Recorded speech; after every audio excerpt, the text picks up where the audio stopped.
আসন্ন নির্বাচনে ঢাকা-৯ আসন থেকে স্বতন্ত্র প্রার্থী হিসেবে লড়তে ব্যাপক প্রস্তুতি নিচ্ছেন তাসনিম জারা। প্রার্থী হওয়ার আইনি শর্ত পূরণে একদিনেই তিনি প্রায় ৩,০০০ ভোটারের সাক্ষ্য গ্রহণ করেছেন। রোববার সকাল থেকে খিলগাঁও ও বাসব এলাকায় এই কার্যক্রম শুরু হয়। জাতীয় নাগরিক পার্টি থেকে পদত্যাগের পর স্বতন্ত্র প্রার্থী হওয়ার ঘোষণা দেন তাসনিম জারা। নিয়ম অনুযায়ী স্বতন্ত্র প্রার্থী হতে সংশ্লিষ্ট আসনের মোট ভোটারের এক অংশের স্বাক্ষর প্রয়োজন। ঢাকা-৯ আসনের ক্ষেত্রে এই সংখ্যাটি প্রায় ৫,০০০।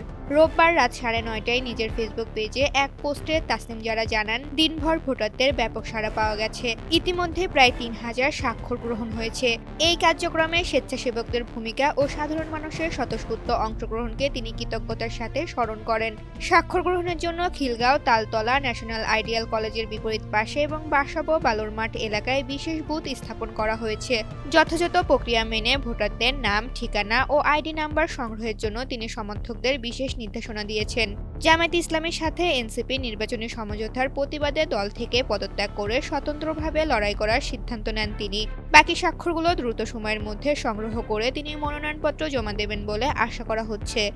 ঋতুপর্ণা, জনকণ্ঠ।